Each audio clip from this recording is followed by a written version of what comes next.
Hello viewers, இனி நம்ம பார்க்க போறது ஒன் பீஸ் எபிசோட் 921 பார்ட் 2.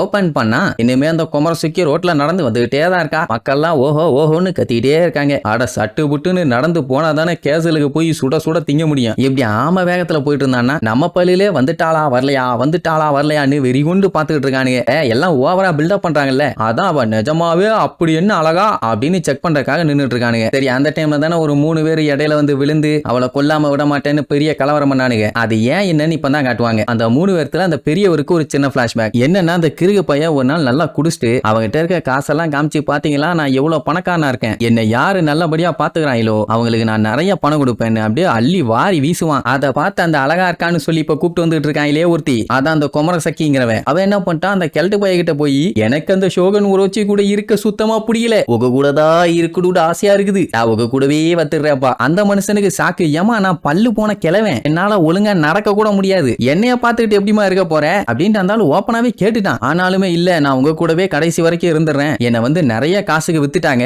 அந்த காசை கட்டி எல்லாம் நான் தப்பிக்கணும்னா கண்டிப்பா என்னால முடியாது, ஆனா எனக்கு உங்க கூட தான் வரணும்னு ஆசை, உங்களை நான் கடைசி வரைக்கும் பத்திரமா பாத்துக்குவேன், பட் என்னால அது முடியாது அப்படி இப்படின்னு பயங்கரமா டிராமா போட்டவனே அந்த ஆளாச்சும் அறிவு வேண்டாம், பெரிய வீராதி வீரன் சூராதி சூரங்கிற மாதிரி நீ ஒண்ணு கவலைப்படாத கண்ணு, நான் உன்னைய காப்பாத்துறேன், எவன் வந்தாலும் சரி ஒரு கை பாத்துற மாட்டேன் அப்படின்ட்டு இந்த கிறுக்கு பையன் என்ன பண்ணிட்டான், இவன் கடன் கொடுத்துருப்பானே ஆளுங்க அவங்க கிட்ட போய் மிரட்டி காசு எல்லாத்தையும் புடுங்க ஆரம்பிச்சிட்டான். அதுலயும் பாவம் ஒரு வயசான பாட்டியும் தாத்தாவும் ரொம்ப கஷ்டப்பட்டு இருக்காங்க. அவங்களுக்கே காசு இல்ல, அவங்க கிட்ட போய் காசு கேட்டா முடியாதுன்னு காலையில விழுந்துட்டாங்க. அதுக்காக அவங்க வீட்டையே ஆட்டைய போட்டுட்டு அவங்கள அடிச்சு வெளியே துரத்திட்டான். அப்புறம் அப்படி எப்படின்னு சொல்லி ஏகப்பட்ட காசு ரெடி பண்ணி அவகிட்ட கொண்டு போய் கொடுத்துட்டான். இந்தாமா இதை கொடுத்து எப்படியாச்சும் ஃப்ரீ ஆகி என் கூட வந்துரு, நான் பாத்துக்கிறேன். அது மட்டும் இல்லாம இது ஆரம்ப தொகை தான், இன்னும் எவ்வளவு கேட்டாலும் நான் தருவேன்னு வேற அநியாயமா வாய விட்டுட்டான். சரி, நீங்க கொடுக்கற எல்லாத்தையும் நான் கணக்கு போட்டு உங்களுக்கு கொடுக்குறேன், எழுதி வாங்கிக்கிங்க அப்படின்னு எவ்வளவோ சொல்லுவா. ஆனா அந்த கிறுக்கு பையன் அதெல்லாம் ஒண்ணு வேண்டாம், உன் மேல எனக்கு முழு நம்பிக்கை இருக்குது, இதெல்லாம் பண்ண நமக்குள்ள இருக்க நம்பிக்கை வீணா போயிடாது, எப்பண்டா அங்க இருந்து தப்பிச்சு உங்ககிட்ட வந்து சேருவேன்னு இருக்கேன்னு சொல்லி அந்த பிங்கோ மண்டையன் தலையில நல்லா மசாலா தடவா.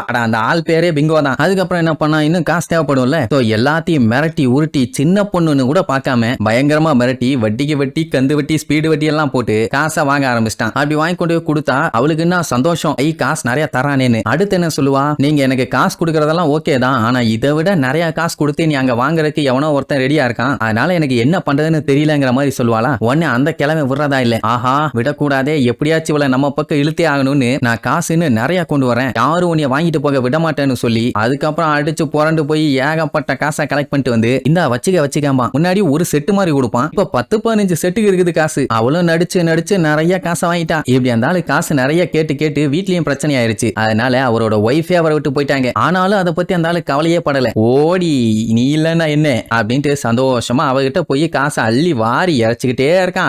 அடுத்துன்னு போய்கிட்டே தான் இருக்குது. இல்ல இன்னும் பாத்துங்க, அந்த ஆளுக்கு உடம்பு சரியில்லை, அதுக்கு கூட மருந்து வாங்க மாட்டேங்கிறான், அந்த பணத்தை கூட இவகிட்ட தான் கொண்டு வந்து கொடுக்குறான். அப்பவுமே அவன் நடிப்பை இன்னும் விடல, பயங்கரமா பேசுவான். இந்த ஆள் என்ன பண்ணிட்டான், அதை நம்பி அந்த ஆள்கிட்ட இருந்த சொத்து பத்து எல்லாத்தையும் வித்து அதுல கிடைச்ச கோல்டு காயின்ஸ் எல்லாத்தையுமே தூக்கிக்கிட்டு அவட்ட கொடுக்க ரெடி ஆயிட்டான். அதுவும் கடைசியா 500 கோல்டு காயின் தான் இருக்குது. இப்பவே திரும்பி ஓடி இருந்தான்னா மிச்சம் இருக்க அவன் வாழ்க்கையை ஒழுக்கமா வாழ்ந்துருக்கலாம். இதோட அவன் எனக்கு தான், இதுக்கப்புறம் நான் மறுபடியும் முதல்ல இருந்து உழைக்க போறேன், பரவாயில்ல அவ என் கூட இருக்கால, அது இருந்தா போதும் அப்படிங்கிற மாதிரி சொல்லிட்டு போவான். ஆத்துக்குங்க கிழட்டு பைய பண்ற வேலையை பாத்தீங்களா. அப்படி அந்த கையில வச்சிருக்க 500 கோல்டு காயின்ஸை கொடுக்க வந்தவன் அவளை பார்க்க முடியல, அவளுக்கு உடம்பு சரியில்லைன்னு சொல்லிடுவாங்க. அப்படின்னா சரி நான் அப்புறமேட்டு வரேன்ட்டு போக வேண்டியதானே, காசு அவட்ட கொடுத்துருங்க நான் அப்புறமேட்டு வந்து பாக்குறேன்னு கையில இருந்த காசையும் கொடுத்துருவான். அதுக்கப்புறம் அந்த லூஸ் என்ன பண்ணிருச்சு, கொஞ்ச நாள் கழிச்சு சந்தோஷமா வந்து குமரசாக்கி உன்னைய காப்பாத்த நான் வந்துட்டேன், நீ இதுக்கப்புறம் கவலையே பட வேண்டாம், நான் உன்னைய பாத்துக்க இருக்கேன் அப்படின்னு அந்த பல்லு போன வாயை வச்சுக்கிட்டு மனுஷன் அந்த இடத்துக்கு முன்னாடி வந்து நின்னுட்டு ஜாலியா கூப்பிடுவான். அங்க சுத்தி பாத்துக்கிட்டு இருந்தவங்க அத்தனை பேருமே விழுந்து சிரிப்பாங்க. நீங்களே யோசிச்சு பாருங்க, இப்படி ஒரு ஆள் வந்து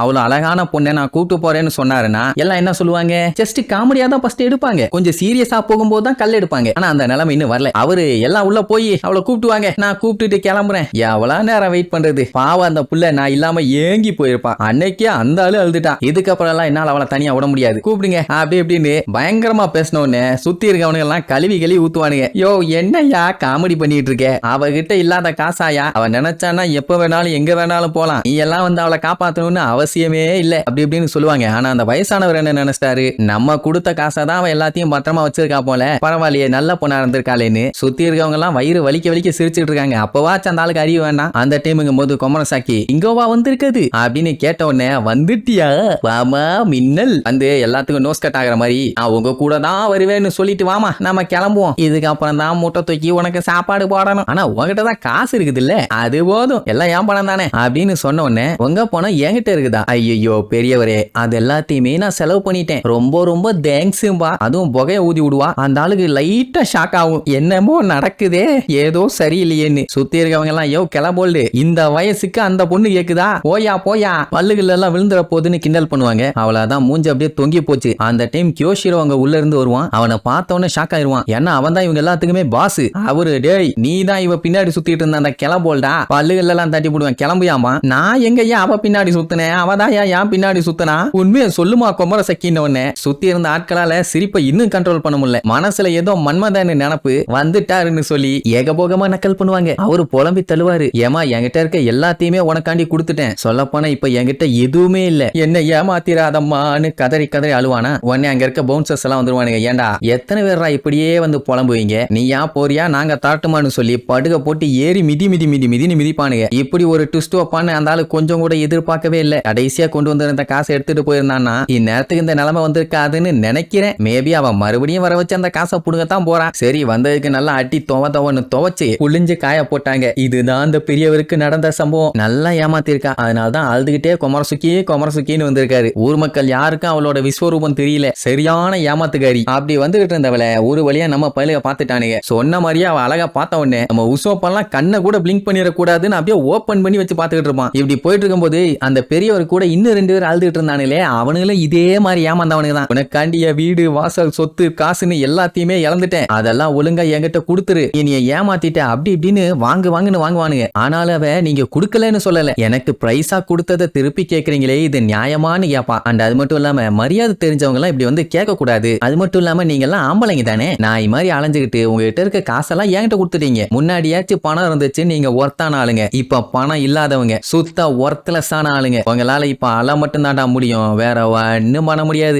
போங்க கிளம்புங்கன்னு சொல்லி அங்க இருக்க ஆளுங்க எல்லாம் அப்படியே ரவுண்டு கட்டி அட்டாக் பண்ண வந்து நிப்பானுங்க. அதுவும் எப்படின்னு பாருங்க, இவங்க 3 பேர்த்தையுமே இந்த ஊரை விட்டே ஒதுக்கி வைக்கிறாங்களாமா. எப்படி வாழ்ந்துட்டு இருந்தவனுங்க இப்ப எப்படி ஏமாந்துட்டானுங்க பாத்தீங்களா. பேராசை பெரும் குஷ்டம். இந்த சிட்டிக்குள்ள இருந்தாவாச்சா அப்படி இப்படின்னு மேய்ஞ்சுக்கிட்டு இருந்திருப்பானுங்க. சிட்டியை விட்டு வெளியே போனாலாம் சான்ஸே இல்ல. ஒரு வாரம் தாக்கு பிடிக்கிறதே கஷ்டம் தான். அதனால குமரசுகிய போட்டு வாங்குவாங்கன்னு வாங்குவானுங்க, நீ எல்லாம் நல்லாவே இருக்க மாட்டேன்னு. உடனே இந்த மாதிரி வார்த்தைகள் எல்லாம் கேட்கும் போது எனக்கு கஷ்டமா இருக்குதுன்னு பயங்கரமா அவன் நடிக்கிறதோட இந்த எபிசோடுக்கு எண்டு கார்டு போட்டு முடிக்கிறாங்க.